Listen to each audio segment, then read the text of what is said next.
Secretary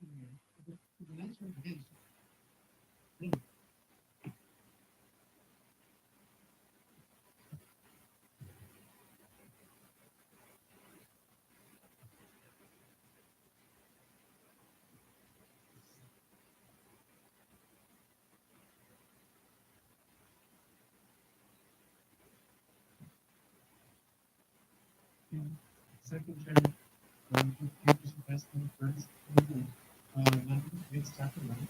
Then I will get into my research results the fact of my speech is. Obviously, the effective aspect of my law applies to education in Sudan. This is a typical conference online is presentation of Sudan people and group in talent of Sudan. Part 2 is why does Sudan fail all these points? Part 3, what are the these points in Sudan life? Part 4, how do these points in Sudan affect the local migrant culture? Part 5 is my conclusion. Online, the culture of Sudan. 3 points.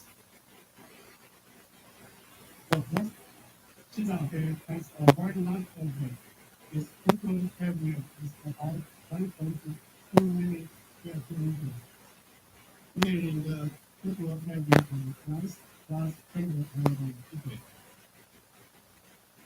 Second point, Sudan has a harsh climate. The main feature is that the air is filtered as low oxygen content, making it possible for human life. This is the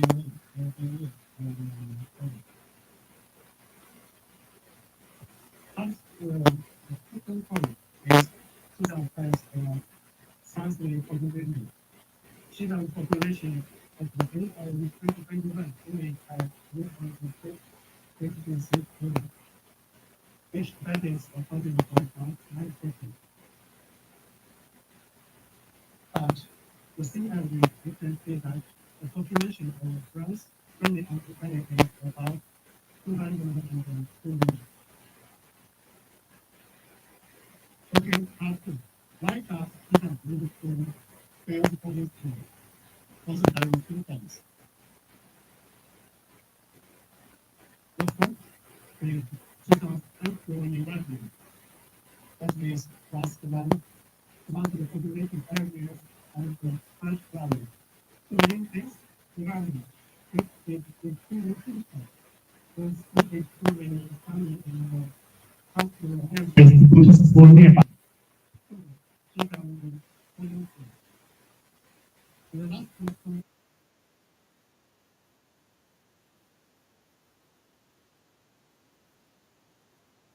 about 500 of funding. Point 3, legal provisions on the post industry. When Chinese laws, such as the concern education law and the concern education law and other laws, such as law of the public opinion or regional ethnic economy. And other white people also have some regulations on the boarding schools. And the boarding schools also filled with the United Nations International Covenant on Economic, Social, and Cultural Rights and the United Nations Convention on the Rights of the Child. Point 3, parent and students' needs. From September to October last year, my colleagues and I formed a research team around the issue of boarding schools and went to Xizang Autonomous Region, Qinghai Province, and Sichuan to conduct on-site research and targeting 13 middle schools in the three provinces. And we made 808 survey questionnaires, and 756 valid questions were received. Among the 756 valid questionnaires, there are 737 Tibetans, 14 Hans, 1 Cheng, and 4 Yi. And regarding the question, why choose living in school? The answers of the interviewed students vary. Some students have multiple consultations and therefore choose multiple reasons. Among them, 470 students choose to live in campus because their families are far away from school. And 158 students choose to live in campus simply because their parents are busy with work and cannot transport them to and from school every day. And 172 students believe that boarding schools conditions are better. And 288 students believe that living in school can give them more time to study. And there are also some other choices. This is my question and their choice. You can see this picture. And part 3, what are boarding schools in Xinjiang like? They have 4 points. The first is daily management of boarding schools.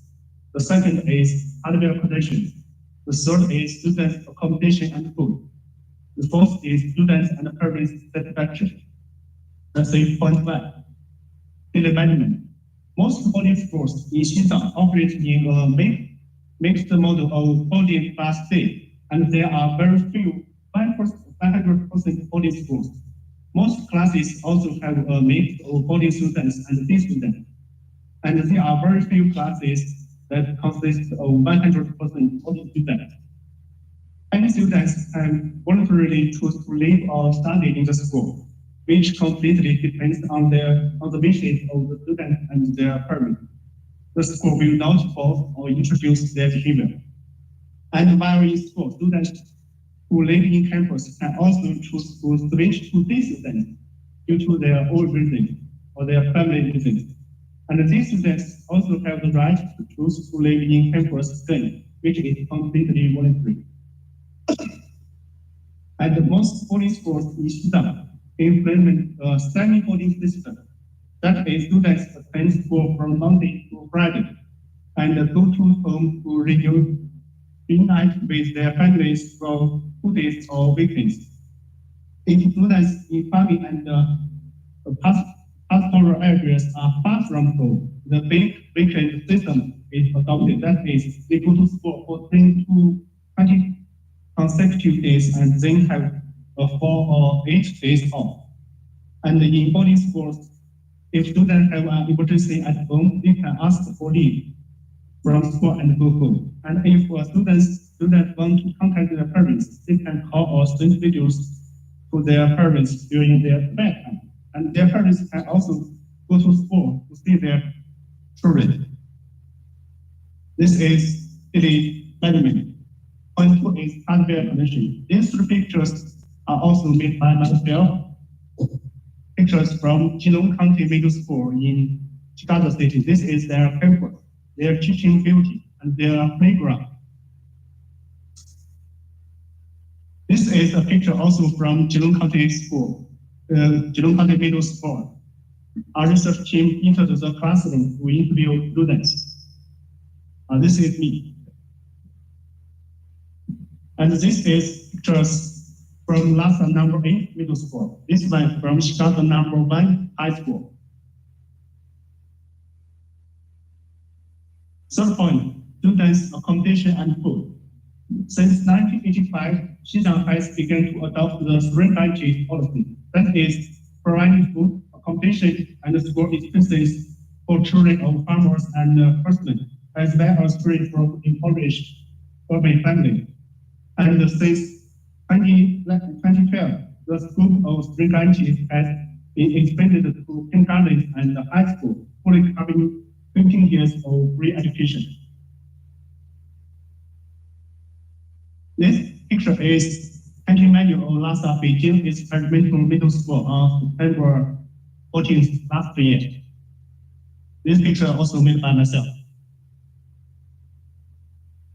This is one of my questions. The question is, what do you think of the school food? Among them, more than 50 of students choose very good and very satisfied. And about 40% of students choose good, basically satisfied. And only 4.5% of students choose I don't care about eating. It doesn't matter. and only 4.23% of students was not good and dissatisfied. This is student dormitory of Lhasa number 8 middle school. And in my dormitory, there have 8 students. Point 4, students and parent satisfaction. We made 4 questions. That is, these 4 questions. We can see the first. The first question is, do you like living in school? About this question, about 2/3 of students would like it very much, or like it very much, like it. And 30.26% of students said average, and only about 5.23% of students who dislike very much. The second question is, do your parents feel reassured about your living in school? You can see that 71.43% of students expressed reassured, and 23.54% of students that they didn't feel reassured before, but now they feel reassured. The third question is, what do you think is the biggest gain from living in school? The result of the question shows that most students made multiple choices. That is, they think that living in school brings more than one gain. Among the 669 students believe that their self-care ability has improved, and the 450 students believe that their academic performance has improved, and 283 students believe that their social knowledge has been increased, and 524 students believe that they have made more good friends. This is the fourth question. What are your expectations or plans for your future development? The result of the question shows that about 610 students expressed that they should study hard and grow into a person useful to the country and the land. And 670 students that they want to go to college, find a good job, and live a life. And there are also 17 students who have 15 mentalities that it doesn't matter whether they study well or not. They can do anything when they grow up. And there are also 9 students who choose the family traditions are good, and you can just go back home and infer into the family business when you grow up. And 12 students that they had not considered this issue. This is the 4 questions. Let's see part 4. How do boarding schools in Xizang protect and develop the traditional Tibetan culture? 2 points. The first is that to attend these boarding schools attach great importance to Tibetan language teaching and the cultivation of interest in the Tibetan language, and to protect the rights of Tibetan students to use their mother tongue in life, receive mother tongue education, and receive education in their mother tongue. The second point is that to actively set up Tibetan traditional culture courses or increase classes to protect and develop Tibetan culture. The first, Tibetan language teaching and Tibetan language field. During the survey from September to October last year, it was found that boarding schools in Xizang, Qinghai, Sichuan, and other provinces attach great importance to Tibetan language teaching, placing it in an equally important position as Chinese language courses, mathematics courses, and other main subjects, and have set up the same number or even more courses. And the after-school tutoring services of running schools also attach great importance to the after-school services of Tibetan language courses to help students further improve their Tibetan language learning performance. This is the course schedule of Gonghe County Middle School from Qinghai Province. And this is a course schedule of Class 4, Senior Grade 2, Lhasa, Jiangsu Experimental Middle School. We can see that in this class, the class has 8 Tibetan language courses per week, 5 Chinese language courses, and 5 mathematics courses, 6 English courses, and 6 geography courses each. And the teachers of Tibetan language, Tibetan Chinese language, English, geography, history, physical education, and health and politics in this class are all Tibetan teachers. And the class teacher of this class is also a Tibetan teacher. And this is a course schedule for all classes of senior grade 2 at Chicago #1 high school. And for example, the class 16 has 6-7 language courses every. The number of courses is exactly the same as Chinese language, mathematics, and other main subjects. The third picture is a course schedule of National Middle School from Qinghai province, because during our research we go to Xizang, Qinghai, and Sichuan province. All these pictures are made by myself. The inheritance and development of Tibetan calligraphy. This is a picture from Lhasa #8 middle school. This is the school hosts a Tibetan calligraphy competition and their Tibetan calligraphy study room, and the display of students' outstanding work. This picture is from Chicago #1 high school, Tibetan calligraphy class. The second point, how these holy schools protect and develop a Tibetan culture. During important festivals, especially traditional Tibetan festivals and school sports games, many holy schools in Xizang hold various festival activities to honor Tibetan and other ethnic minority students to fully demonstrate their singing and dancing talents. And some holy schools with abundant teachers and good teaching traditions arrange full-round dance, that is traditional Tibetan dance, Tibetan opera, Tibetan painting, and other related increased classes and elective courses. You can see some pictures. These pictures from Lhasa, Jiangsu Experimental Middle Schools, their colorful cultural and sports activities. These dances are Tibetan traditional dances. And this is Tibetan chess room in Lhasa #8 middle school. This is me, and this is the teacher. Next picture is Tibetan opera performance at Lhasa #8 middle school. And this picture is Culture and Art Festival of Shanghai Experimental School in Chicago. Okay, let's see part 5, my conclusion. The first is holy schools in Xizang, like holy schools in other parts of China, are established in accordance with the compulsory education law of the People's Republic of China and other relevant laws and regulations, and operate in accordance with the law.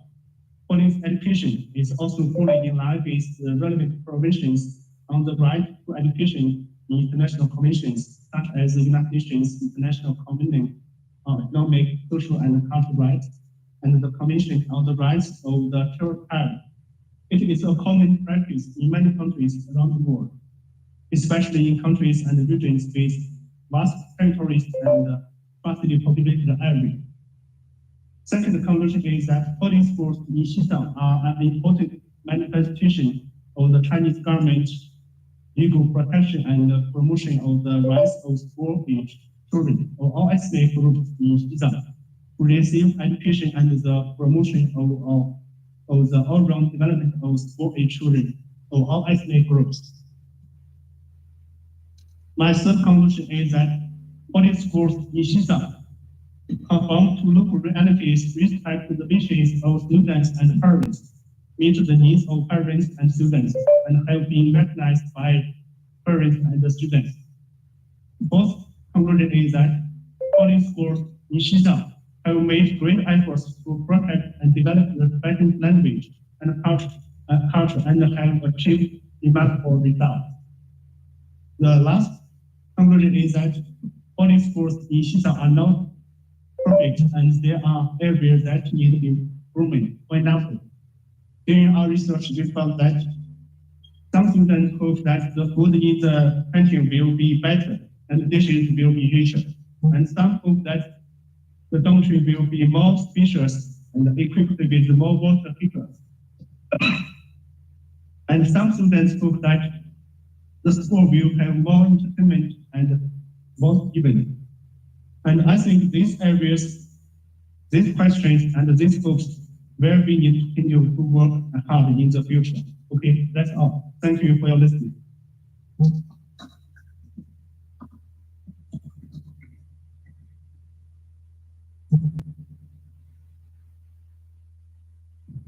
Thanks, Dr. Yang, for your brilliant insights on the protection for rights education for ethnic minority Islam.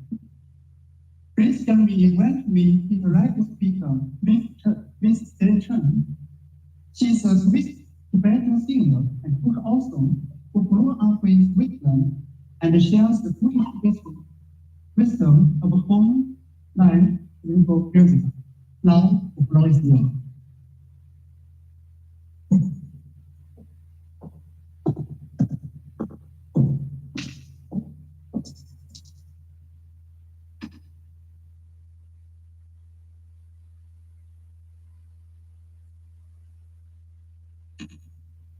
Dear Deputy Secretary General, Wang Yangbin, dear delegation of the CSHOS, first of all, I would like to thank you for the opportunity to attend this symposium by China Society for Human Rights of the Secure Geneva Systems Day. My name is Betty Takta, and I am a Swiss Tibetan artist. Pour les gens de Genève, qui est converti, et j'ai un grand plaisir d'être ici ce soir pour attendre, pour participer à cette symposium très important. Donc, it's wonderful to be here as an artist to represent my music and my music dual ensemble together with my music producer, Van Dyke. I am the eldest daughter of the Tibetan Lama Tatsir Rinpoche, who lives now in Chengdu since many years. After our dear mother passed away 22 years ago, my father decided to go back to Bhutan, who lives now in Chengdu. So my parents were probably one of the first Tibetans from outside to go back to Tibet and engage in social thought. So my parents rebuilt the monastery of my father's monastery. They built a clinic, they built school, and when my mom her last wish was, don't forget the people of Tibet. Please continue in the social project. And that's what we did. And thanks to my musical career that started off, I don't know, some of you may have heard my music or music. We had a beautiful collaboration with the unforgettable legend, rock legend, Mrs. Tina Turner, who passed away last year, unfortunately. But of course, this collaboration with Tina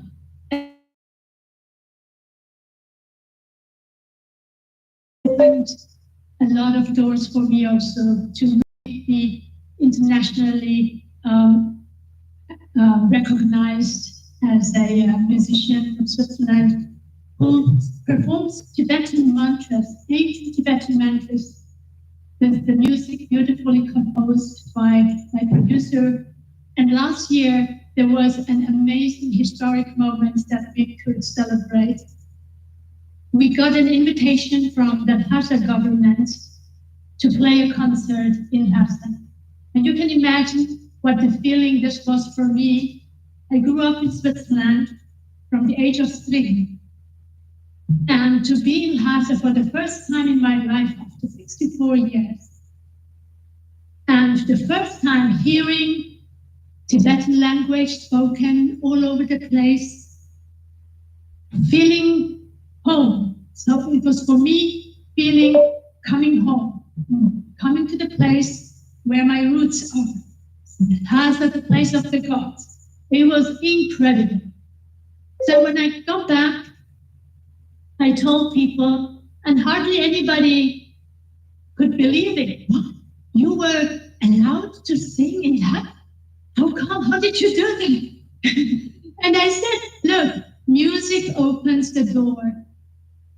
The music that I sing, ancient Tibetan mantras that are deeply rooted in the Tibetan Buddhism with the core values of developing love and kindness to all beings, no matter of what origin, what age, what faith. So this music opened the door for me also for Lhasa, for China, and this is just absolutely amazing.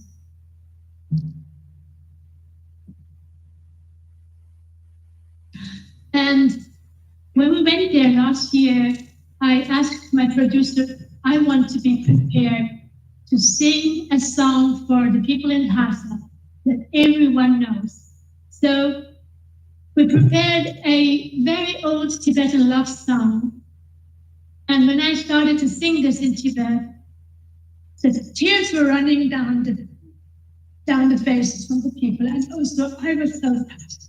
So, and I am so much hoping to go back to Lhasa to play a concert with my 5 Swiss musicians to embrace the Lhasa people with our music. So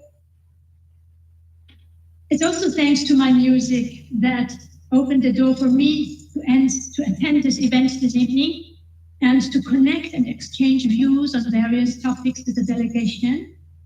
And because the mission of our music has always been to build bridges between peoples, build bridges between cultures and religions, and to promote mutual respect, mutual understanding, and to build trust. Building trust is the foundation of being able to communicate with each other. And this, again, is the first step and the key of resolving problems together and to work for a wonderful future together. I can see and I heard from Professor Jiayang that China has successfully implemented an unprecedented educational program that can benefit almost 1 million Tibetan children. So let me thank you for giving our young generation in Tibet such a unique opportunity to excel in their studies, and each one becoming a precious gem shining from the roof of the world. Thank you also for the absolute poverty eradication of over 500,000 Tibetans in Tibet, in the Tibet Autonomous Region, in the TAR, by the end of 2019. This is indeed very impressive, and it deserves acknowledgement for enabling Tibetans a dignified life.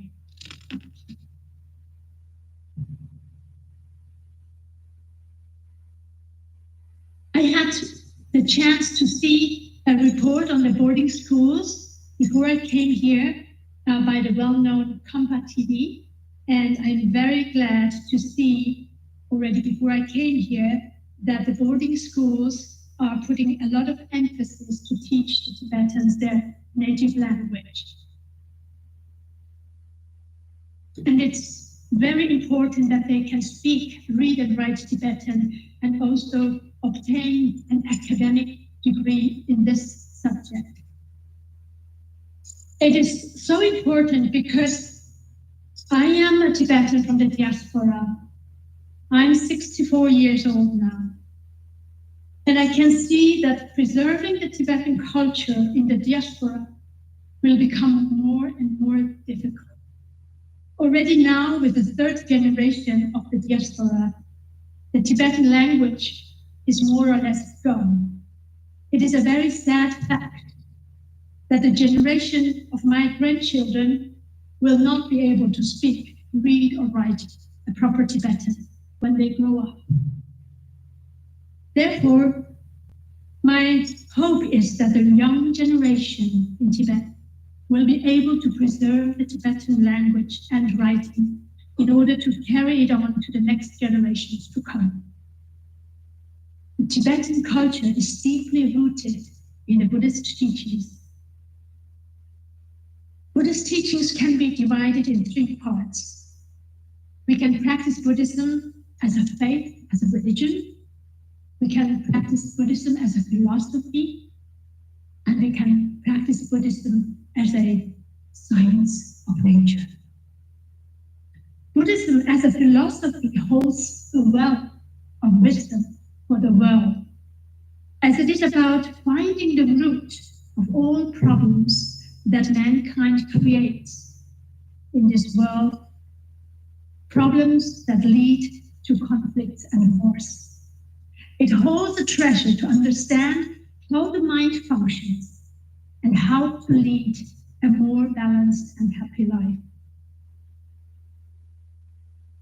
Last but not least, I would like to express my wish that this Tibetan students' boarding school project in Xizang will be very, very sustainable and successful. And there is one wish that I would like to express, as I said, as a Tibetan from the diaspora. We have to make sure that the young Tibetans in Tibet, they feel a sense of pride about their cultural heritage. And I think already now, you have done so much in this respect. When I listened to the presentation of Professor, it really warmed my heart to see this young generation of Tibetans being able to preserve the language, preserve the reading and writing. This is, for me, something very precious. Thank you so much.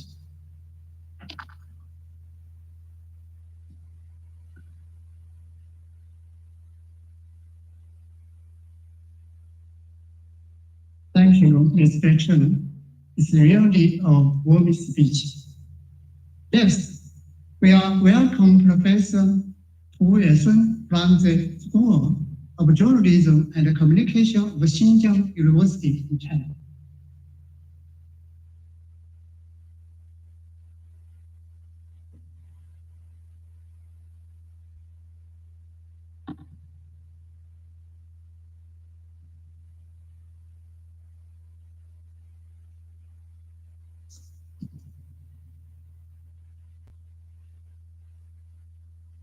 First, my speech is how the illusion ensures and promotes human rights for people of all ethnic groups in Xinjiang. It's my great honor to be part of this conference. To kick things off, I would like to showcase research of images that encompass the evolution of why, how across different historical areas. The initial set of pictures features the old city of Shache County, in my root lives, born and raised here. I departed in 2003 at the age of 20. Consequently, my deep understanding of the local people and their way of life becomes evident through these images. The snapshots vividly depict Shache's transformative journey since the peaceful liberation of Xinjiang, showcasing significant changes in city state and living conditions of its residents. Moving on to the second set, we explored the old city of Kashgar. I recall my first visit in 2017, perceiving Kashgar as a bustling metropolis.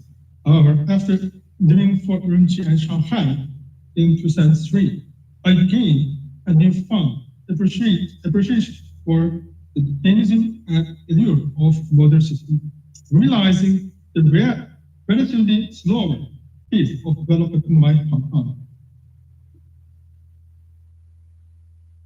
The images provide offers a glimpse into the evolving landscape of both Kashgar's old city and the city itself. This visual also underscores improving living standards and enhanced quality of life for people of all ethnicity in Xinjiang. The proactive efforts of the Chinese government, including elevation income levels and implementing reforms for the elevation initiatives, have promoted and protected the human rights of all ethnicity in Xinjiang, leading to a historic peak in living conditions. In 1978, the Chinese government conducted a survey on the rural poverty, revealing that by the standard of the era, approximately over 5 million individuals in Xinjiang's rural areas were living in poverty. Fast forward to 2010, there was a notable reduction with the number of impoverished individuals in Xinjiang decreased to 2,049,000. In 2011, responding to an updated national poverty standard, Xinjiang expanded its poverty elevation efforts, encompassing an additional 800,000 people and bringing the overall count of those in poverty to 3,29,000. By the close of 2017, the poverty-stricken in Xinjiang had further declined to 1,089,000. Xinjiang completely eradicated poverty in 2020, lifting all its residents of impoverished condition.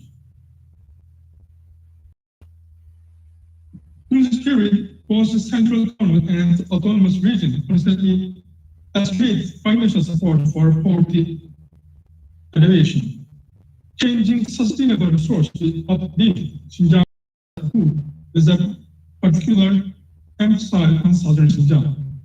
Gradually, between 2010 and 2014, the regional fiscal special poverty elevation fund exceeded 11 billion yuan. In 2020, Xinjiang allocated a staggering 42 billion yuan across various poverty elevation initiatives, with 19 billion yuan specifically combined for target poverty elevation. By October 2023, an additional investment of 21 billion yuan was injected into Xinjiang, aimed at consolidating and expanding the strides made in poverty elevation and seamlessly integrated them with the rural revitalization efforts. As the trajectory of poverty elevation unfolds smoothly, the income levels of all ethnic groups in Xinjiang have witnessed a remarkable ascent. To put it in perspective, the per capita disposable income for urban and rural residents in Xinjiang stood at a mere 319 yuan and 190 yuan, respectively. In 1978, first forward to 2020, and those figures are projected to soar to 14,578 yuan and 17,948 yuan.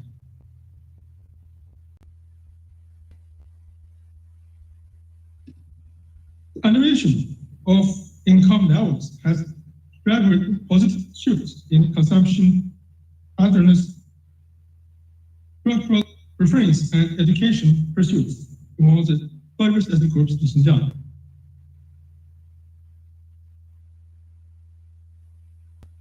For instance, 98, the per capita consumption expenditure for urban and rural residents was at 418 yuan and 140 yuan. By 2023, the figures are expected to reach 26,134 yuan and 14,645 yuan, showcasing a sustainable increase of approximately 65 times and 90 times. Examining consumption structure reveals a noteworthy transformation. In 1985, the proportion of per capita expenditure on food, tobacco, and alcohol for urban and rural residents in Xinjiang accounted for 48.8% and 48.8% of the total per capita consumption expenditure.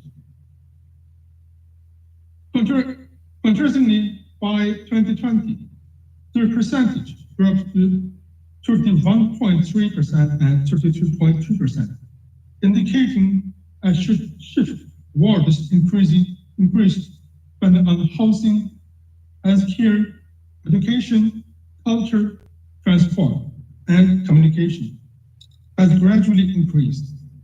This trend highlights the elevation of properties beyond basic needs, emphasizing personal expression, improving living conditions, enhanced healthcare, and broader horizons through travel.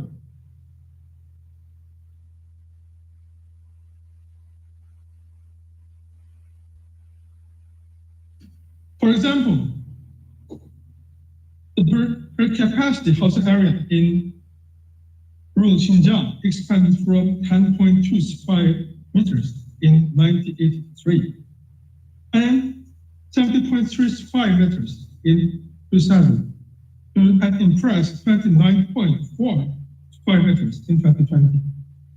Similarly, the per capita living area in urban Xinjiang increased from 11.9 square in 1983 and 20 square meters in year of 2000 to a sustainable 56 square meters in 2020. Educational opportunities have also flourished with a number of individuals pursuing higher education, skyrocketing from 940,000 in 2000 and 2,300,000 in 2010 to an impressive 4,200,000 in 2020.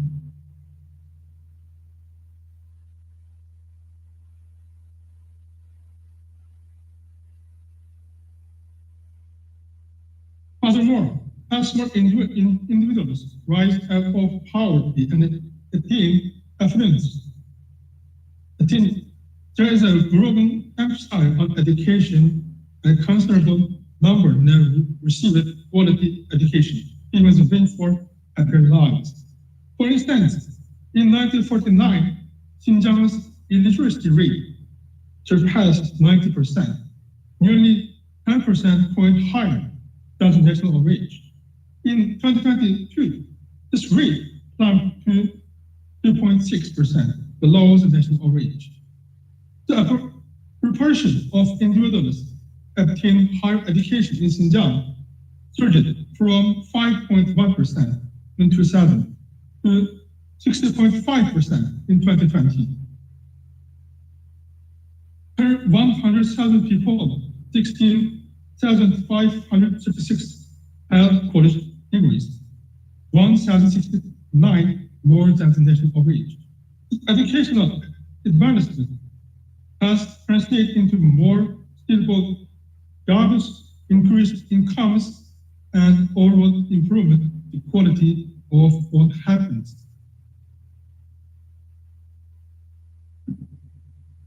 And it's my father, and it's my mother. It's a of different life. We can find the development of our society. Also, in 2021, I left my home, the restaurant. We are gathered for family dinners. It shows the development of the local society, its peaceful decoration and comfort amenities. And it's my wife, it's my child, it's my brother and both.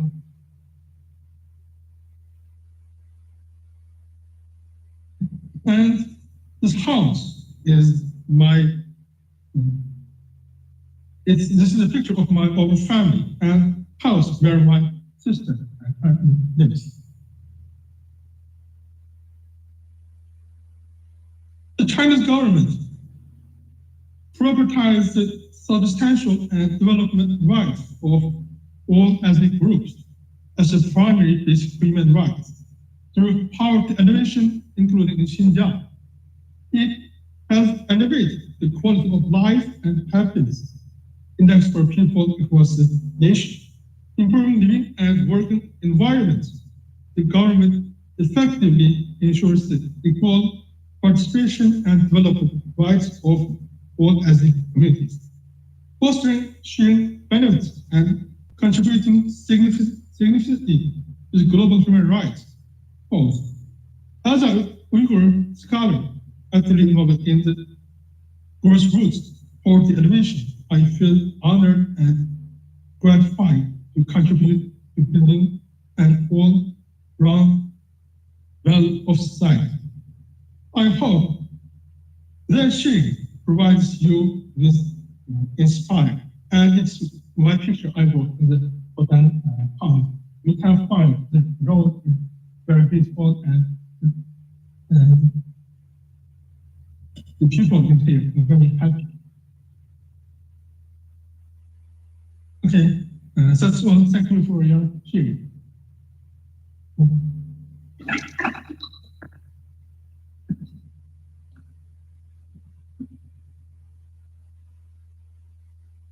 Thanks, Professor Tu Weishen, for your excellent presentation on the protection of human rights of all people in Xinjiang.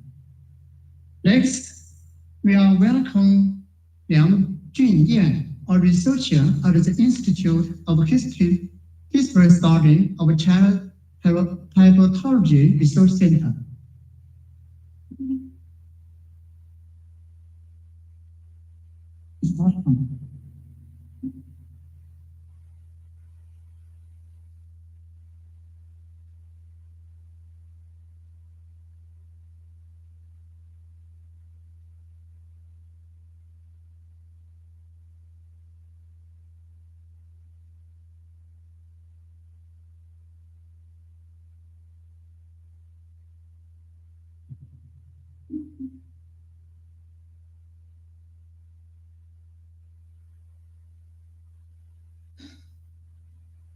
Okay. Hello, everyone. Good evening. My name is Liang Junyan. I'm from China Tibetology Research Center, and it's a great honor to share my study with you. And this is the outline of my speech today here. The first part is about the whole China is a unified multi-ethnic country. The second part is Xizang has been a part of China since ancient times. It's generally the history of Xizang. The third part is the so-called Xizang question, is a product of the imperialist invasion of China in modern times. And the last one, since the peaceful liberation of Xizang, together with the entire nation, Xizang has emerged a broad path of prosperity and development. Okay, this is the visual map of People's Republic of China. As you can see, this part is Xizang Autonomous Region. And this is the latest official map of Xizang Autonomous Region. As you can see, Okay, first I like let you feel Xizang. This is the holy mountain, Gang Rinpoche, also known as Mount Kailash. And this is the holy lake, Ma Pengyong Cuo in Xizang, also lake known as Lake Manasarova. Okay, first of all, I'd like to ask one question for foreign friends here today. Do you know how many ethnic groups in China?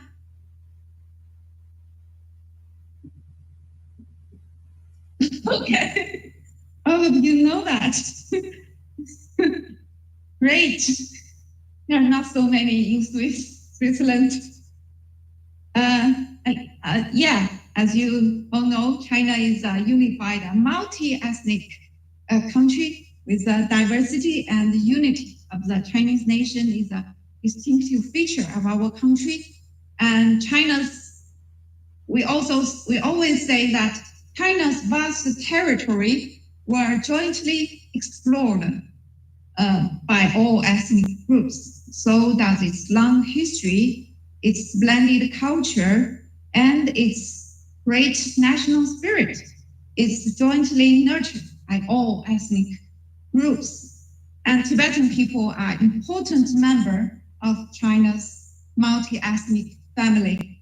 And Xizang area inhabited by Tibetans have been an inseparable part of the unified multi-ethnic motherland since ancient times. And now let's go to the second part. That's the history of Xizang. It's my major. Okay.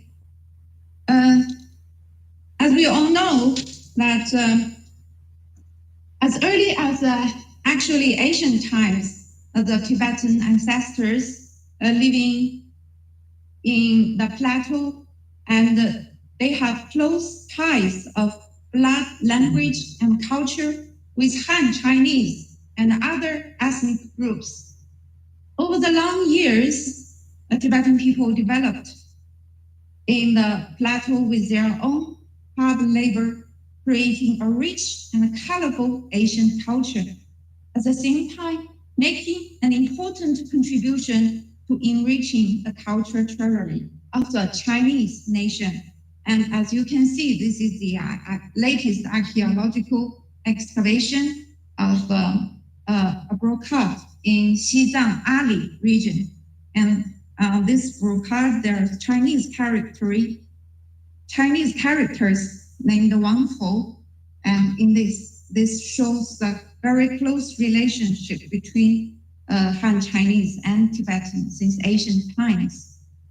And Tang Dynasty is a very important dynasty, time period. And during that period, a very deep nephew-uncle marriage relationship was established between Tang and Tubo. And this is Songzang Ganbu, a very great Tibetan hero.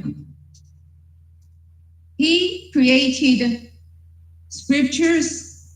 He established the law, the official and military system, and unified the ways and measures. He also observed the very advanced production technology and political and cultural achievements of the Tang Dynasty. He sent ministers to propose marriage. As you can see, this famous painting named Bu Nianfu, and this is the emperor, and this is the minister from Tubo, Ga Dongzan. He proposed to the emperor of Tang to marry a princess. There are lot of interesting stories happy there. And this is the authentic painting in the exhibition, which I took photo. Princess Wenchun, this is a route, Princess Wenchun's journey to Xizang. And Princess Wenchun actually not only brought Buddhism of the Central Plains, but also brought a large number of classic literature, craft technology, species, and a large number of mainland craftsmen accompany the extreme sacred statue of Shakyamuni Buddha that is brought by Princess Wenchun is still enshrined in Jokan Temple today. If you go Jokan Temple, you can still see this famous Buddha.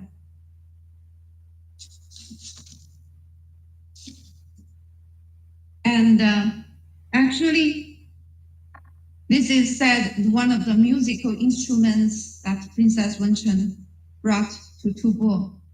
And actually, from the year 634 to 842, during 212 years, the two sides, Tang and Tubo, have various exchanges about 191 times, and the Tang Dynasty sent envoys to Tubo like 66, and the Tubo sent envoys to Tang like 125 times. And there are many famous alliances, and this is famous Changqing Huimeng Bei, a very famous stone, still exists in front of Lhasa Jokan Temple today. If you go to Xizang today, you can still see this famous stone, the tablet, and it's protected by a glass. And yeah, this is Yongbulakang, the first palace in Xizang history. And this is Samye Monastery, the first formal monastery in Tubo. And as you can see, magnificent Jokan Temple. This is a square. And this is the golden roof of Jokan Temple. And devotees, those Buddhists in front of the Jokan Temple, they do this every day. This is some kind of religious activities happen there. When we arrive that day, the Jokan Temple, you can. This is monks reciting scriptures, sutra. Yeah, this is Ramochie Temple. And this is famous Changzhou Monastery in Shannan city. And this is the most famous precious Pura Tanka of Changzhou Monastery. If you go there, if you're lucky enough, you can see this treasure. Okay, let's come into Yuan Dynasty. Yuan Dynasty, Xizang has been formally brought under the direct administrative jurisdiction of central government. As you can see, like I introduced here, the Mongol leader Genghis Khan established this Khanate in northern China, and this is Prince Huoduan met with the Tibetan religious and political leader Sakya Panchida in Liangzhou, and agree on the condition for the subordination of Xizang to the Mongol state, which was then incorporated. This is Genghis Khan. This is some history happened at that time, as you can see. Okay, in the year 1271, and the Great Mongolia state was given the name Yuan, and the whole China was united, and central authority was established too. Xizang became an administrative region under the direct rule of the central government of Yuan Dynasty. This is the Yuan historical cultural relics from Yuan Dynasty in Beijing. If you go to Beijing today, near Yuandadu, you can still see this. And this is the famous Ba Siba. His name was Ba Siba, and Hubilie, the king, the emperor Hubilie, when he assumed the Mongols' role, he appointed this man Ba Siba as the state master. And this is the statue of Ba Siba. This is the scene that Hubilie met with Ba Siba. And okay, this is that there are some solid proofs to prove that in Yuan Dynasty, the Xizang was under the central government's direct administrative management. As you can see, there are many seals of Xuanzhen Yuan. This is an institution of Yuan Dynasty. For the jade seal, you can see. And this is the script, the character that created by the state master I show you just now, Basba. He created this kind of script. And this is the decrees of the Yuan Dynasty. This is a token written in Basba character. Also, he created this. You can see everywhere in the official place, like in Yuan Dynasty. This is actually a back notes issued by Yuan Dynasty named Zhongtong during the Zhongtong period. This is a famous Sajia temple. If you go there today in Sajia County, this is a magnificent sutra wall in Sajia Monastery. It's very shocking if you see for the first time. Inside Sajia Monastery, there are some repairing, and after repair, I took this photo. Okay, let's come into the Ming and Qing Dynasty. Central governments continue to improve their governance. Yes, this is the sacred decree of Ming Emperor, the great treasure, the Maharaja. And this is seals the central government given to the third Dalai Lama by Wanli Emperor, actually. This sacred decree of the Ming Dynasty enthroning Tibetan officials. This is Yongle Ban Tripitaka in Ming Dynasty, Yongle edition Tripitaka. There are many editions of Tripitaka. Okay, Qing Dynasty. This is a history map of Qing Dynasty, and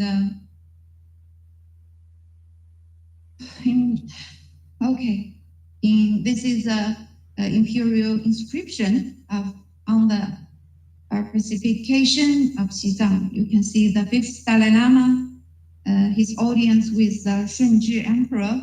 This is Shunzhi Emperor of Qing Dynasty. This is the 5th Dalai Lama, and the stupa of the 5th Dalai Lama. The golden seal of the 5th Dalai Lama, which was given by the Emperor of Qing Dynasty. Long live the Emperor tablet, enshrined by the 7th Dalai Lama. The jade seal of the 8th Dalai Lama, given by Qing court. This is all from the Xizang Museum. This is a famous golden urn kept in Jiukang Temple. I just showed you many photos. This is a way that the Zhugu, so-called living Buddha, were chosen through inside this golden urn. And this is a famous article wrote by Emperor Qianlong about Lamaism, about the emperor's opinion about the Tibetan Buddhism. And the 13th Dalai Lama had an audience with Cixi. Okay, now let's come to Republic of China. Okay, I need you to know that during the Republic of China, ROC, there are warlords at war, civil strife were frequent, and foreign powers continue to intervene in local affairs in Xizang. But the ROC, the central government's sovereignty over Xizang, was not affected. And the once submerged Xizang independence backlash and in failure. All countries in the world have recognized Xizang as part of the Republic of China. Dalai Lama and Banchan Erdeni were enthroned by the central government and gained political and religious legitimacy. As you can see, this is a time that war happens very often, but still the central government's sovereignty to Xizang has never changed. And this is Sun Yixin's manifesto about that there are 5 ethnic groups in one family. 13th Dalai Lama, this famous lady Liu Manqing, she's she also came from a multicultural family, and her father was Hui ethnic group, and her mother was Tibetan, and she played a very important role in the Republic of China. She went from Nanjing to Lhasa. She spent a whole year. Yes, for a lady, like very weak, look like weak, but she's very strong woman. She overcome the lots of difficulties that you cannot imagine to get to Lhasa to meet the 13th Dalai Lama. And this is Tibetan National Congress delegates with Mr. and Mrs. Jiang Jieshi. This is nice Banchan Erdeni and Chairman Wu Zhongxing. He was inspecting the 14th Dalai Lama about the reincarnation. This is the official paper to appointed Chairman Wu Zhongxing to preside over the reincarnation ceremony. This is a jade seal and jade book awarded by the national government to the 14th Dalai Lama. And this is the letters from Dalai Lama to central government. And this is the Zhechen Rinpoche. This is 14th Dalai Lama as a boy. Okay, now let's come to the third part. The so-called Xizang question actually is a product of imperialistic invasion of China in modern times. We know that actually since Yuan dynasty, central government exercised very effective administrative jurisdiction over Xizang, which has never become an independent state. And millions of pieces of archival material in Chinese and Tibetan, which recorded the historical facts that, yes, in Beijing, Nanjing, Lhasa, Xizang, but no government in the world has ever recognized Xizang as an independent state. Yes, this is the situation in the year 1840. Every Chinese are familiar with those things. So after the Opium War, the British imperialists started to invade China. China began ruling, reduced from an independent sovereign state to a semi-colonial state. And in order to bring Xizang into British India's sphere of influence, the British invader launched 2 wars of aggression against Xizang in 1888 and the year 1903. The Tibetan Aryan people resisted but failed. As you can see, there is the international background about that time, the history that Britain and Russia, there are great game in Central Asia that fight each other for Afghanistan, for Chinese, Xinjiang Chinese, Xizang, that they fight for this place. And under this circumstance background, and British decided to invade Xizang in case that Russia would take the first steps. And this is Lord Curzon. at that time, British India law, the government. And this is the leader of the invasion army, young husband. And this is the place, Chumishengu, and in today's Jiangzi, Yadong, I believe, yeah. The year I went there, it's not, there are no outside building and only the monuments here. In this place, just in this place, and the British Army slaughtered Tibetan people, about 1,000 Tibetan people with their machine guns. Every Chinese should remember this. And this is Battle of Jiangzi, Jiangzi Baoweishan. Jiangzi is a gateway from Shannan to Lhasa. And after British troops arrived in Jiangzi, more than 10,000 Tibetans gathered on the Jiangzi, Shikaze, and Lhasa. Yeah, this is historical photos. And finally, British Army arrived at Lhasa and forced the signing of illegal Treaty of Lhasa. You can see this is a historical photos taken by British Army soldiers or officials. This is Potala Palace. They are just passed through the Potala Palace. And yeah, this is another plot that directed by the British government, the famous Simla Conference, and it's also ended in breakdown. Okay, and after we know in 1949, People's Republic of China was founded, and on the May 23rd, 1951, a representative of Central People's Government and former local government of Xizang reached a consensus on serious issues relating the peaceful liberation of Xizang and signed the agreement.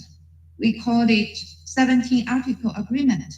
And Dalai Lama and Panchang Erdeni sent article to Chairman Mao Zedong to express their support for the 17 Article Agreement. From then on, a brand new page in history of Xizang was turned. And this is the signing agreement scene. As we all know, in 1965, Xizang Autonomous Region was established. This is the first session of Congress of Xizang Autonomous Region convened. And in 1978, China began to implement reform and opening up policy. And so therefore, Xizang too also gradually formed a development path with Chinese characteristic and continue to make new achievements in modernization. So these are achievements. Okay, this is a Potala Palace after repairs. This is the Xizang Museum. This is old one, and this is the new one. There are so many treasures in this museum. If you go Xizang, I strongly recommend you go to this museum. And visitors in museum, this is Tibetan opera during the Shidun Festival, a Javan monastery exhibition of Buddha, very giant Tongka, and the monks debating sutra in Sera Monastery. Okay, here are some videos I'd like to share with you. This is from the last year, September last year, I went to Motuo County in Linzhi City. People are dancing.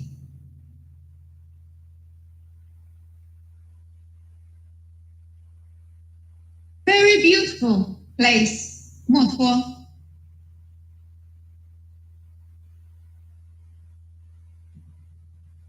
These are the Also last September, I went to their monastery to see monks debating sutra. If you want to get a Buddhist degree, I mean, you have to pass through the examination of this debating. You have to win them all.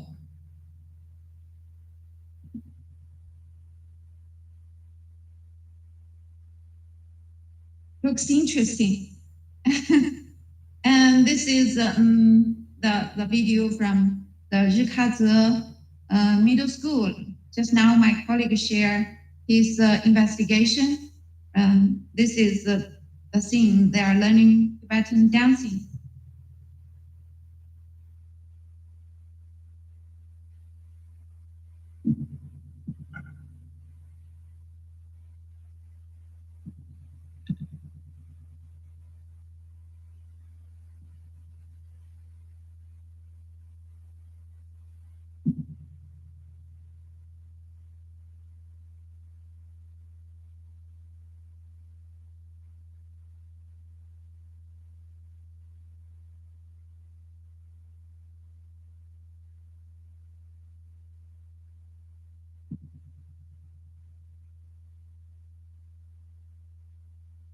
Okay.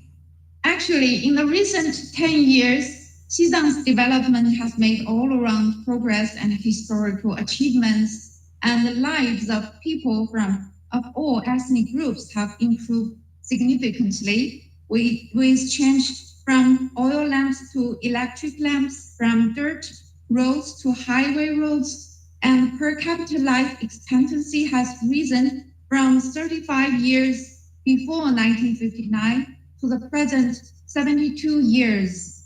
By the end of 2019, Xizang has completely got rid of absolute poverty and entered a moderately affluent society along with the whole nation.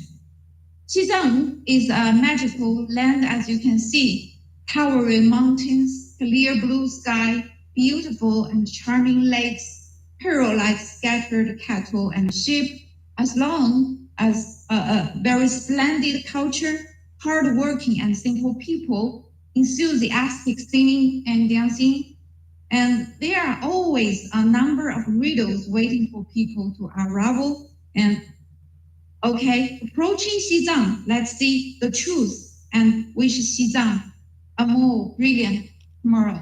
Thank you, guys.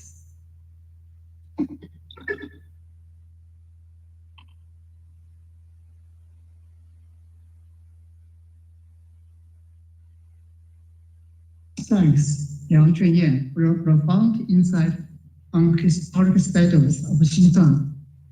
Please join me in welcoming interactive speaker Andrea Lacroix, a famous Belgian Tibetologist. Now, the floor is yours. Andrea Lacroix, yes.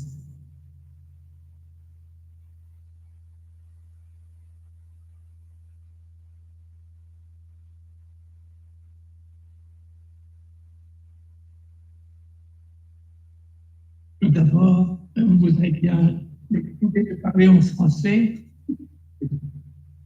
Le colloque se tenant à Genève, imaginez naïvement que les débats se gardaient en français. On est bien décidé. Alors, ici, je m'appelle André Lacroix, je suis un professeur de l'enseignement secondaire, retraité depuis de très nombreuses années. Et je vous parle aujourd'hui, je vais vous présenter un témoignage de mon approche du Tibet. En fait, notre fille a voulu apprendre le chinois quand elle était encore très jeune. Elle a étudié Kunming et puis elle est diplômée de l'INALCO à Paris. Et quand elle a terminé ses études en 1999, elle nous a dit « Papa, maman, si vous voulez visiter la Chine, c'est maintenant ou jamais ». Alors nous avons consacré le mois de juillet et le mois d'août à visiter la Chine en tout sens, et nous avons terminé notre périple en prenant l'avion à Xinjiang jusqu'à Dongguan, dans le nord-ouest de la Chine, aux frontières du désert de Gobi, et nous sommes descendus en longeant le Xinjiang, le Gansu, le Sichuan et le Yunnan, Kunming, où il y avait étudié, etc. Et à cette époque, donc ce sont des régions qui sont peuplées par une forte minorité tibétaine. Et à l'époque, donc il y a 25 ans exactement, sur la foi du Lonely Planet, je pensais, comme beaucoup d'Occidentaux, que les Tibétains étaient victimes de génocide culturel. Alors j'ai ouvert des yeux comme des soucoupes quand j'ai constaté la richesse et l'abondance des monastères, l'omniprésence des moines et la vitalité des manifestations culturelles tant profanes que religieuses. Alors, revenu au pays, je me suis mis à étudier sérieusement la question tibétaine et j'ai compris d'après mes lectures, notamment des tibétologues anglo-saxons comme Melville Goldstein, qui est peut-être le plus grand tibétologue au monde, j'ai compris que le bouddhisme n'était pas seulement une philosophie de la sagesse et de la compassion, mais que c'était aussi une religion qui possédait les mêmes caractéristiques et les mêmes tâches que les autres religions. J'ai aussi compris que l'image épinale que nous avions du Dalai Lama ne correspondait pas nécessairement à la réalité. Alors, l'étape suivante de ma prise de conscience, parce que ça s'est fait petit à petit, en 2008, un ami m'a passé un livre tout à fait remarquable, coécrit par Melville Goldstein, qui s'appelle The Struggle for Modern Tibet, The Autobiography of Tashi Tseri. Alors, qu'est-ce que c'est que ce livre? Eh bien, en fait, c'est une histoire, mais il y a des aspects de romance, et la traversée de ce petit garçon qui est né en 1929 dans un petit village à l'ouest de l'Assad et qui aurait dû rester un petit paysan analphabète.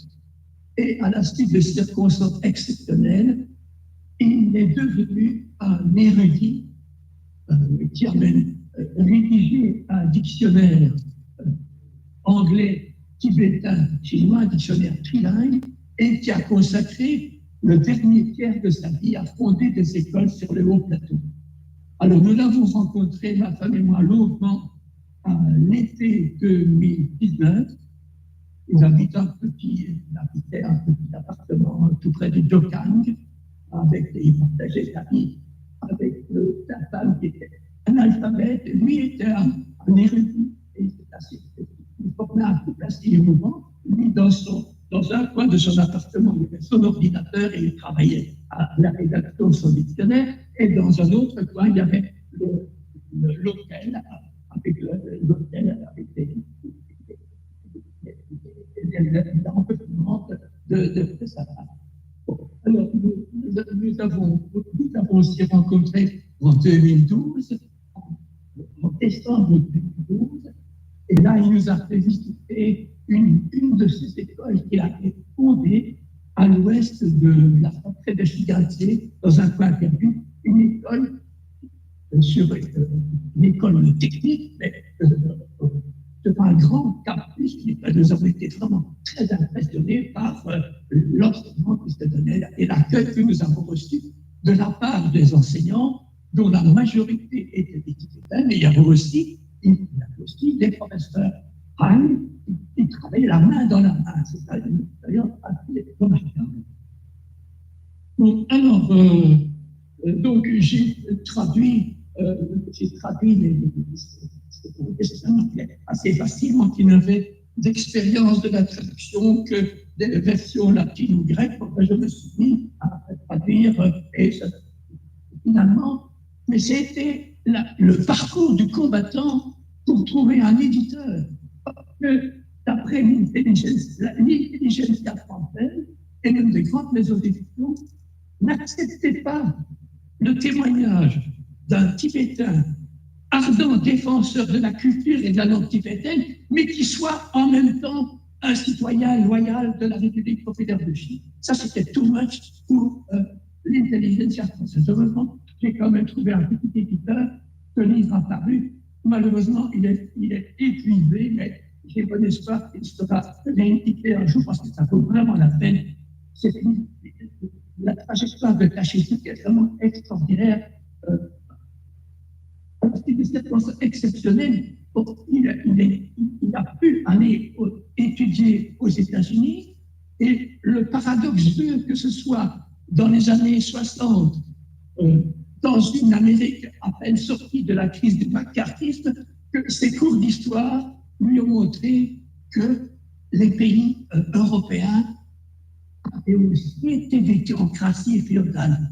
Et la Chine, c'est une jeune étudiante, elle dit « Mais c'est exactement ce que je viens de dire. Mon pays est une féodalité théocratique. » Et alors, il a pris celui de rentrer au pays, mais ses compagnons, parce qu'il y avait une belle colonie tibétaine à Seattle, il était bien accepté, il était bien intégré parmi ses condisciples. Il s'est dit, non, je suis en train de perdre mon âme ici, je dois rentrer au Tibet pour me mettre au service de mon peuple. Et le frère aîné du Dalai Lama a essayé de le soudoyer en lui disant, non, mets-toi au service du Dalai Lama, tu auras un bel emploi à la maison tibétaine à New York. Et Tachet Tsering a dit, non, je retourne au pays. Alors, il est rentré en Chine. Bon, il a d'abord été dans une école au centre de la Chine, mais évidemment, les conditions pédagogiques n'étaient pas aussi faciles qu'aux États-Unis.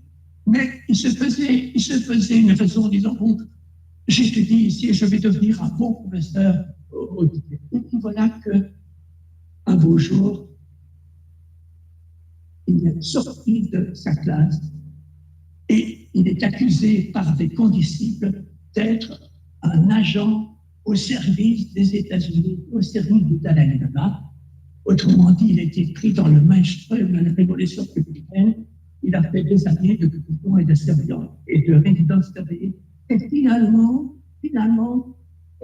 après la victoire de Deng Xiaoping, il était complètement réhabilité et il a consacré le dernier tiers de sa vie à écrire son dictionnaire et surtout à fonder une bonne cinquantaine d'écoles sur les hauts plateaux.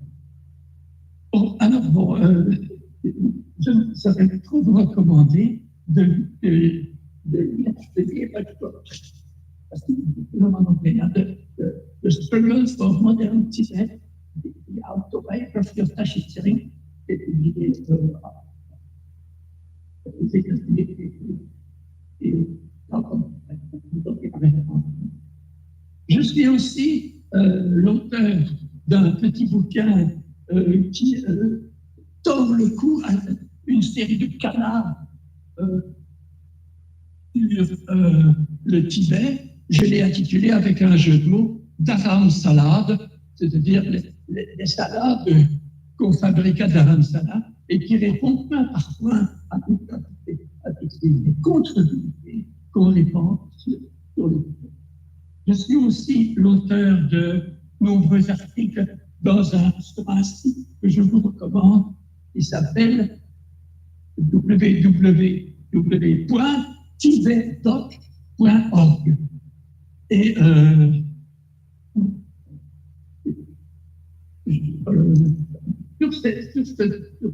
le site était fondé par une amie.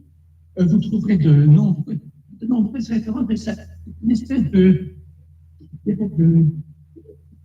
d'encyclopédie de tout ce qui se passe sur le Tibet, dans tous les domaines, l'histoire, la philosophie, la religion, l'enseignement, l'écologie, l'histoire, la religion, la philosophie. C'est fort intéressant. Il y a des centaines d'articles que je ne peux que vous recommander. Et parmi mes amis qui travaillent sur ce site, il y a Elisabeth Martens, que vous connaissez peut-être, qui a écrit un bouquin qui s'appelle L'histoire du bouddhisme. la compassion des puissants, elle a aussi été d'autres livres. J'ai préparé ici une feuille, mais je croyais qu'on serait qu'une petite dizaine de personnes, mais c'est un mauvais temps, mais j'ai pas pris là, c'est un petit document pour tout le monde, mais c'est pas grave, ça fait pour le produire. Il y a aussi parmi ceux qui écrivent régulièrement sur ce site, il y a un érudit luxembourgeois qui s'appelle Albert Ettinger, ou bien Ettinger, ça dépend comment on prononce, et qui vient de publier un livre remarquable, que je vous recommande, un gros livre qui s'appelle La Chine, un ennemi fabriqué par la propagande.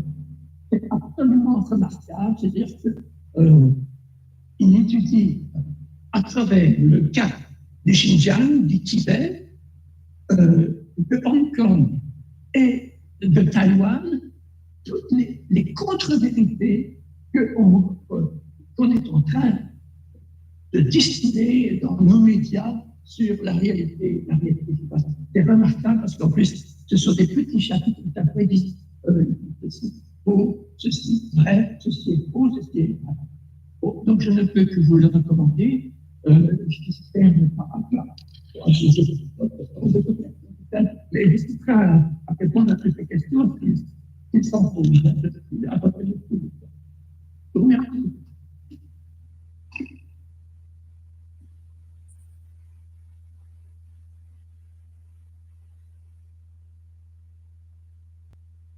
Thanks, Russia.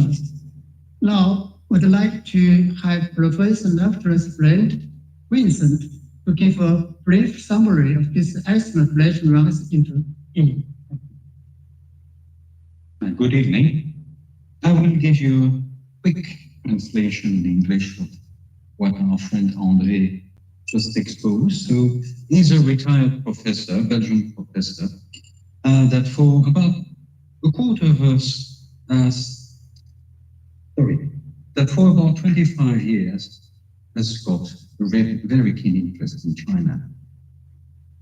In fact, when his daughter was about 12 years old, somehow she convinced her parents that she wanted to study Chinese. And due to her studies, many years later, after she graduated, her parents accompanied her to China and visited several regions, including Xinjiang, Yunnan, Gansu, Sichuan, where Tibetan actually constitute quite an important minority.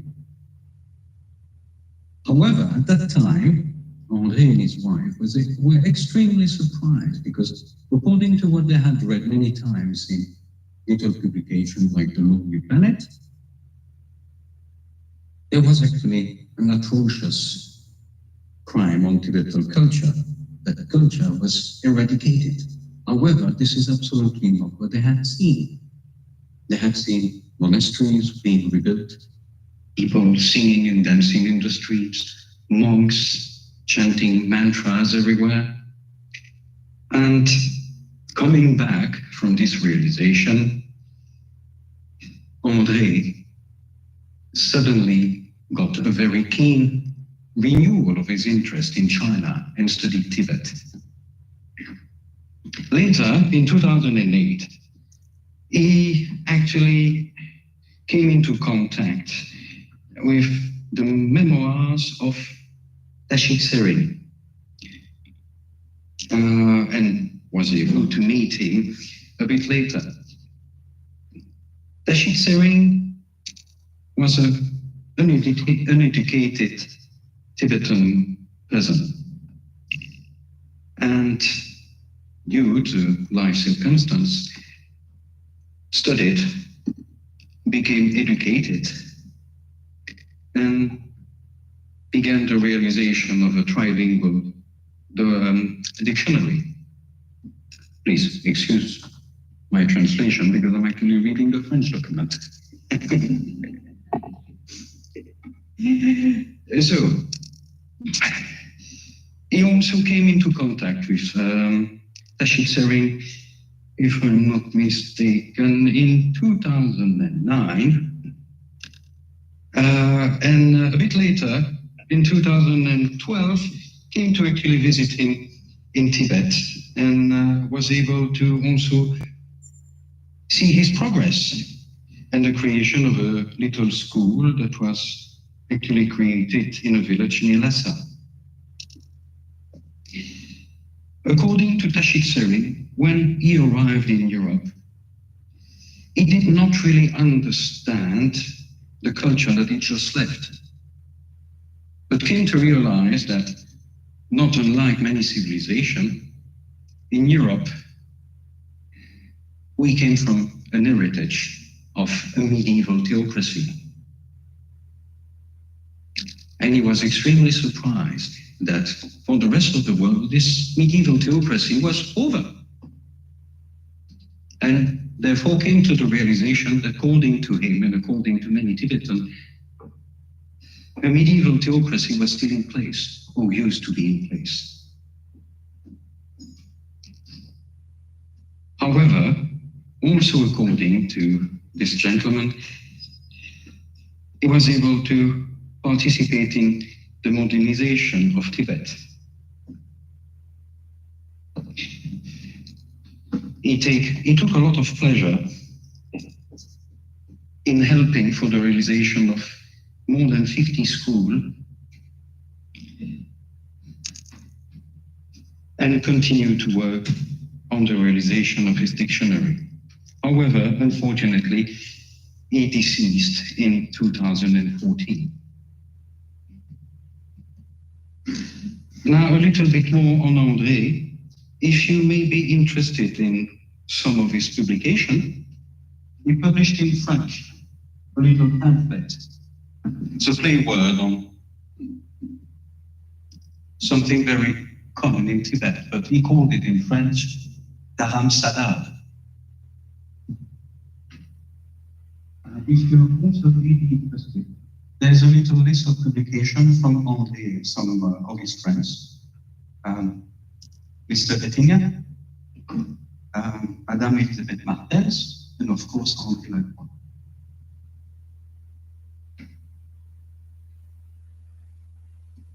As a personal comment, I'd like to say that I am very happy to having met André Lacroix as well as other people that have a totally different and opposed opinion on Tibet.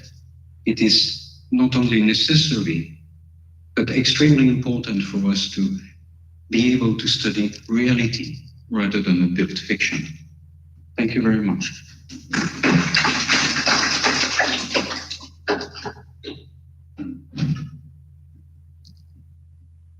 Thanks, Vincent, for your great support.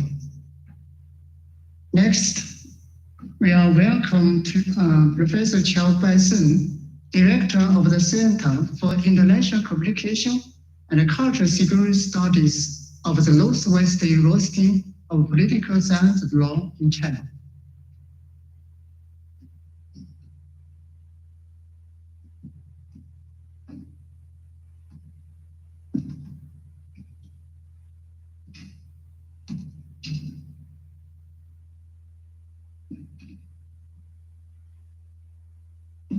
Ladies and gentlemen, full realization of human rights is one of the greatest dreams of all humanity, and a goal which the people of China, including those of ethnic groups in Xinjiang, have long aspired. China has given priority to securing and improving people's well-being, advanced various undertakings in Xinjiang, and share the fruit of reform and development with the people of all ethnic groups so as to guarantee their equal rights to participation and development. Today, I would like to give you a brief introduction on the practice of protecting the human rights of ethnic minorities in Xinjiang. Part 1, achievements. 1, extreme poverty has been eradicated. Poverty is a major problem that plagues the humanity, and the poverty eradication is the most arduous of global human rights cause in the contemporary era. Historical and natural factors have led to Xinjiang being long underdeveloped with a large poor population, supported by the central government and the region's partners in the National Paired Assistance Program. Xinjiang has adopted poverty alleviation measures to help the poor, such as developing business, creating job opportunities, improving education and healthcare, renovating dilapidated rural houses, and relocating the poor from inhospitable areas. These measures have proved effective and remarkable results have been achieved. Let's take a look at a set of features which reflects the great change in the rights to subsistence and development of residents in southern Xinjiang.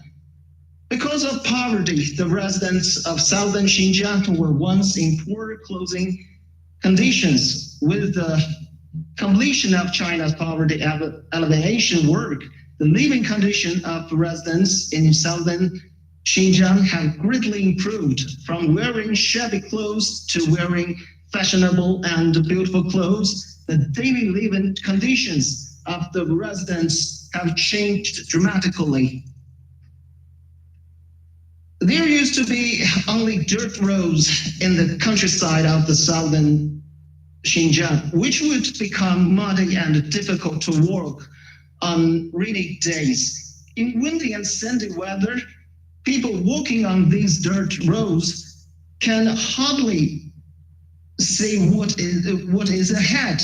Now these muddy dirt roads have become spacious asphalt roads, and the travel condition of the residents have been greatly improved. The living condition of rural residents in southern Xinjiang were very poor, and the houses were mainly adult houses. And the quality of these houses are not very good, but southern Xinjiang is located in a high incidence of earthquake area. In the event of an earthquake, these houses will become very dangerous. Now, these shabby and low adobe houses have been turned into neat and beautiful new houses, and the living condition of the residents have undergone great change. Xinjiang is the first provincial level administrative region in China to carry out earthquake safety projects for rural residents. Not long ago, Wuxi County was hit by a 7.1 magnitude earthquake, which was the largest ever recorded in the area. However, none of the government subsidized houses collapsed or were seriously damaged, supporting the shelter of life for the local people. 2. Promoting common prosperity through high-quality development of modern agriculture. Through the modernization of agriculture and animal husbandry, Xinjiang has gradually formed a modern agricultural production capacity and become an important supply base of high-quality agricultural and animal husbandry products in China. Substantial progress has been made in rural revitalization, and the right of farmers and herdsmen to development is fully guaranteed. We can look at a set of features. In the past, Xinjiang relied on relatively primitive artificial farming methods for agricultural production. This method is not only laborious, but also inefficient, and finally the farmer cannot make more money. But this backward mode of agricultural production has long been replaced by the agricultural mechanization. This group of pictures still introduces the great changes in Xinjiang's agricultural production. Mechanized farming and harvesting replaced manual labor. Livestock production in Xinjiang once required herdsmen to live by water and grass. The nomadic living conditions of herdsmen are very difficult, and they cannot return to their homes for a long time. Now that drones have replaced traditional shepherds and big data has helped lead modern animal husbandry, greatly reducing the workload of herders. Modernization has also brought about changes in livestock production methods. Many modern ranching and meat processing enterprises has been established throughout Xinjiang. The processing of feed is both nutritious and hygienic. Feed feeding is basically done by mechanization. All conditions of meat processing are in line with international standards, and the quality of meat is in the front of China.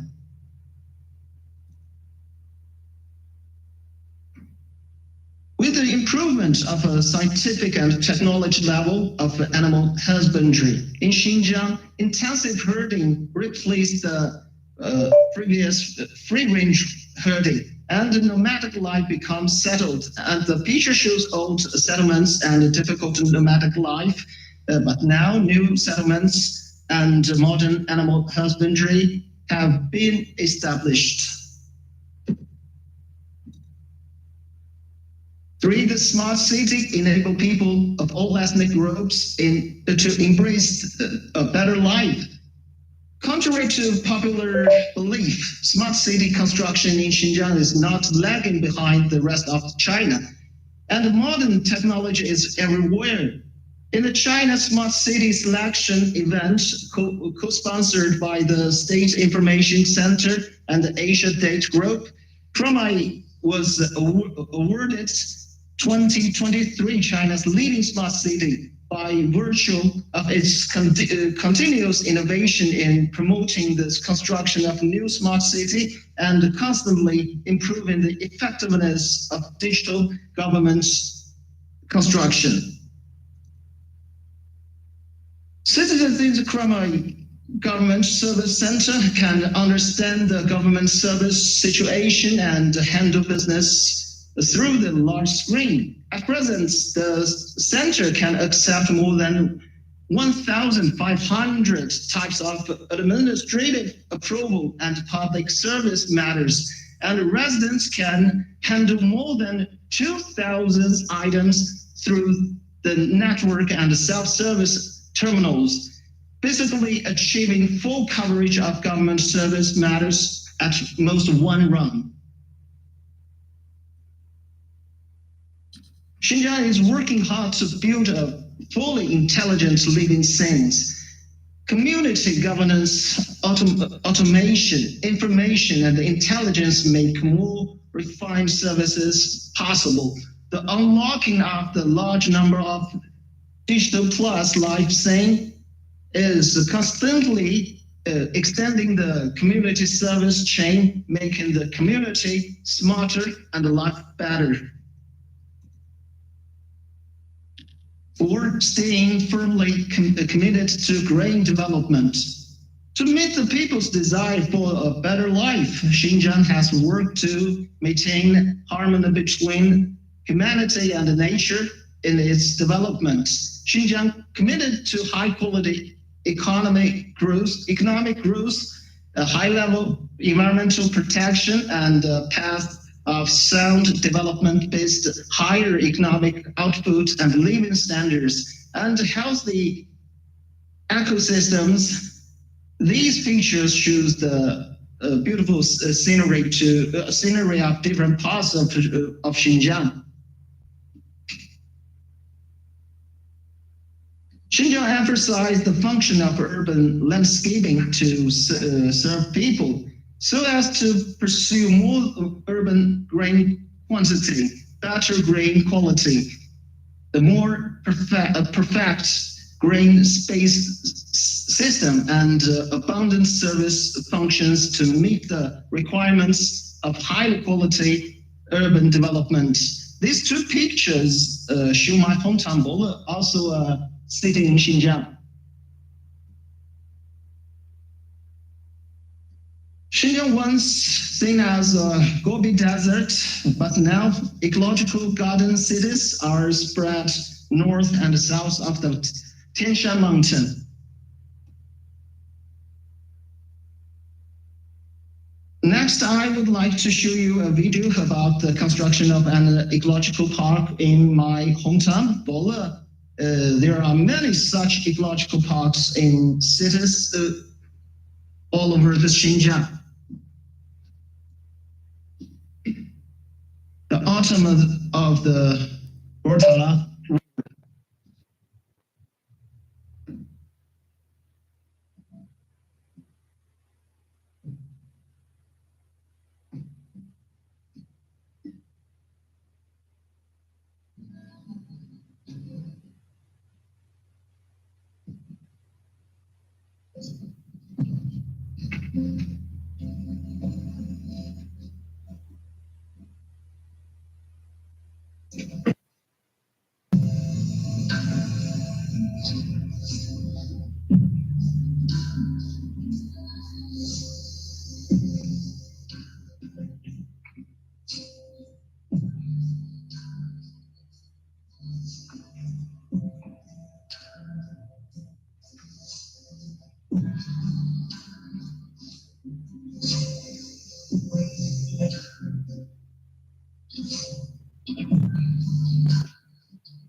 Unlike what you see, Bole was once a city plagued by wind and sand.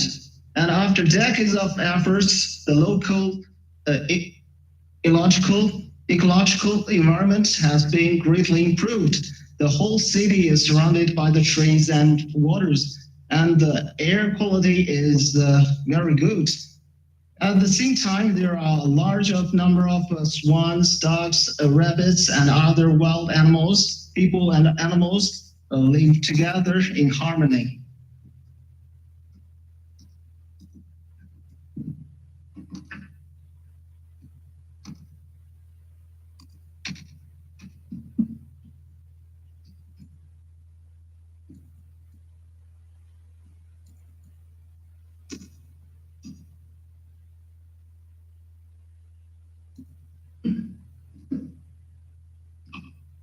Xinjiang has struck a balance between economic and social development and ecological and environmental protection, promoted the integrated development of culture and tourism. and created industries that enrich the people. In recent years, Xinjiang's tourism industry has witnessed a spurt of development. Xinjiang is now a leading tourist destination in China, with tourism acting as a pillar industry that boosts employment opportunities and enriches the lives of the local people. Part 2, challenges. To achieve sustained and healthy economic and social development, Xinjiang needs to address the 3 major challenges currently faces. 1, consolidating the achievements of poverty alleviation and promoting balanced regional development. Although China has won the battle against poverty, there is a widespread imbalance in development across the country, and it is necessary to further change the development mode and seek comprehensive, coordinated, and balanced sustainable development with the goal of common prosperity. To adhering high-quality development and leading industrial transformation with scientific and technological innovation.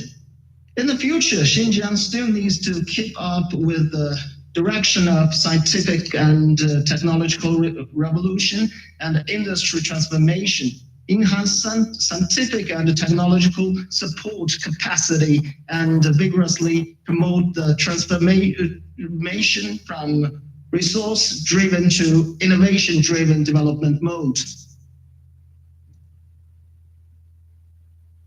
Third, focusing on carbon peaking and carbon neutrality goals, continue to promote the construction of ecological civilization. In the future, Xinjiang still needs to focus on 5 major tasks, including creating a green, low-carbon, and circular economy, improving energy efficiency, increasing the share of non-fossil energy consumption, lowering carbon dioxide emissions, and boosting the carbon sink capacity of ecosystems. Part 3, conclusion. Xinjiang is now a stable and orderly society where the local ethnic groups live in